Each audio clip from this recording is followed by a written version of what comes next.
Okay, any questions? All right. Now what I want to do is look at a question. Okay. Let's look at some questions. Why is this happening?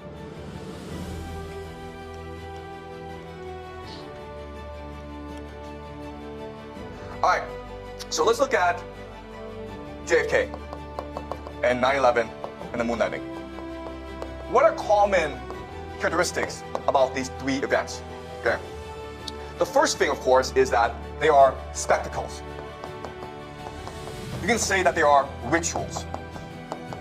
A lot of care, a lot of attention was put into preparing these rituals. So for example, the JFK assassination, look at the location, right? Look at the choreography. Okay? They did it purposely in front of people, but also in front of cameras, so that it will be remembered forever. Okay? The moon landing as well, 9/11 as well. Okay? That's the first thing. Second thing is the idea of numerology. So when you look at these events, what you'll find is that numerology is very important.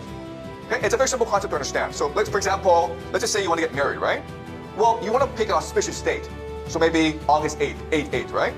Or June 6th, an auspicious date. Because that will give your wedding the most chances to prosper.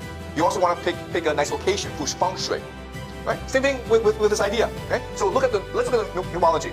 JFK was November 22nd, 1963, 11/22/1963. The moon landing was 1969. And then 9/11 was, of course, 9/11. Pretty easy to remember, right? Okay. Now, what's interesting is that these are all triangular numbers. Okay. What's triangular numbers? 1, 3, 6, 9. Right? 1, 3, 6, 9. 1963. 1969. Okay. Also, the number 33 is very, very important. Okay. Number 33 is almost like a magic number to these people. Okay. And so, like, what we believe is that it's secret societies that are responsible for these events. Okay. Mainly the Freemasons, but there are others as well. Okay. I'll discuss later. Number 33 is important. Okay. So look at this. 11 plus 22 is what? 33. Okay, guys. 33. 1, 1, 1, 1, 1, 1. Okay. You see how nice this number is? 33 is also two triangles, right? What happens when you put two triangles together? You get the Star of David, which is the flag of Israel. Okay, so number 33 is a very special number for secret societies. All right, here's something that's really also really interesting about number 33. If you look at the world map, okay, the equator. If you go north 33 degrees, you get a lot of places, okay? The first place you get is in Mesopotamia, Iraq. It's where the Tigris and Euphrates, these are two rivers. This is where they meet, okay? Why is this important? Because this meeting place is what we consider the birth of civilization. It's a crate of civilization. Over here is Baghdad. Baghdad was the capital of the Islamic Golden Age, the Islamic Caliphate, okay? Historical city. Over here is Damascus, one of the oldest cities in the world. Over here, of course, is Jerusalem, the holiest city for both the Christians and for the Jews. Okay. You keep on going over here to America, this is Dallas. Why is Dallas important? Because that's where JFK was assassinated. But you keep on going, and this is like interesting. You go to New Mexico, and you get to the Trinity test site. This is where the atomic bomb was detonated. Okay. You over here, 33 degrees in Japan. Do you know what city is 33 degrees north in Japan? Three? Not Tokyo. There are two cities, Hiroshima and Nagasaki. Why are they important?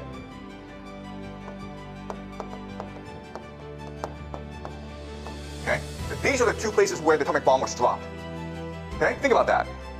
33 north in New Mexico is where they tested the atom bomb, and then Hiroshima and Nagasaki, 33 degrees north, is where they dropped the two atomic bombs. Okay. All right. So, why is this important? Because if you're a secret society, what makes secret society important is the mythology, or the story that they tell about their purpose. Okay? Now, it's easy to understand here why 33 degrees is important. Okay? Because 33 degrees, you're not too hot because you're away from the equator, but you're not too cold, okay? So you can farm. That's why all these major cities, including Baghdad, Damascus, Jerusalem, are situated 33 degrees north, okay? Also a place called Harappa, okay, which is the Indus Valley civilization, is also 33 degrees north. So a lot of major cities are situated in this latitude. So that makes sense, okay? This is the old world. What's the old world? The old world is obey God, okay? That's the old world. Now we go to the new world, okay? What makes the new world different? Well, when America was founded, there was a religion called deism. And deism, the belief is that God created the universe, but then he went away. So the universe is what we make of it, okay? So now we are God. And this is the grand secret of these secret societies. They exist in order to do what God could not do, or what God can do, to replace God. So what is it that God does? Well, what the first God does is he changes matter. Second thing is he can kill other gods. The third thing is he can create life. All right? What does changes matter mean? It means the nuclear bomb, right? The nuclear bomb. So what does kill the gods mean? It means you can kill President of the United States, JFK, who was considered a prince. Okay? And what does create life? It means you create artificial intelligence, which is the last step. Okay? So this is part of the mythology. The old world is being replaced by the new world. Okay? Now, if you're able to do all three things, now you're able to bring heaven to earth. Now you're able to declare yourself God. And for that, what you need is a world government. And to show that you are truly in power, what you do is you combine the old world and the new world together by making Jerusalem your world capital. Okay? So towards the end of the semester, I will show you what the grand plan is for Jerusalem. But for now, what you need to understand is that right now in Jerusalem, there's something called the Al-Aqsa Mosque, which is the third holiest site in the Islamic tradition. It is the place where Muhammad ascended to heaven. They plan to destroy the Al-Aqsa Mosque to rebuild the Temple of Solomon, called the Third Temple. Okay? This will start World War III. Okay? Because the Muslims will get angry at this and they will come and invade Israel. And that's the purpose. So there's a grand plan to create the world government by initiating World War III. Okay? So we'll be discussing this later on in the semester. Now I want to discuss how secret societies are able to wield so much power. Okay? First of all, how is it that they're able to keep everyone quiet? Right? How are they able to maintain their secrets? And then how are they able to exert power? Okay? All right. So the first thing you need to understand about secret societies is that there are different layers to secret society. Okay? So in Scottish Rite Freemasonry, there are 33 grades. 33 grades. So you start at 1 and then you slowly climb, okay? Some people can skip.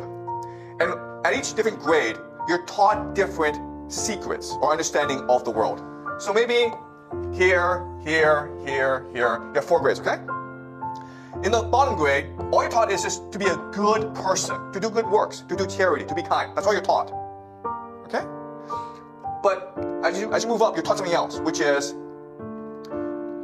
we can do God's work. Okay? God has given us a mission. We must do God's work. Okay? And up here is we don't need God. Okay? The higher you climb, the more secrets you're told. And then as you move up further, you're taught we don't need God. Okay? So guys, I'm not part of a secret society. I'm just making this up, okay? I'm just showing you how they might work. I'm just speculating. The last layer is we can be God by killing God. Do you understand? So it's almost like school, right? In primary school, you work hard, you learn a lot. You go to high school. In high school, they teach you everything you learn in primary school is wrong. Let us teach you new knowledge. You work hard, you learn all this new knowledge. You go to university, the professors there are like, everything you learn in high school is wrong. So let's learn something new, okay? And then you go to graduate school and you're taught everything you learn in university is wrong. Okay? So that's how these secret societies work. So the word we use is compartmentalize. So it's a need to know. Okay? Does that make sense? You are only taught what you need to know at your grade.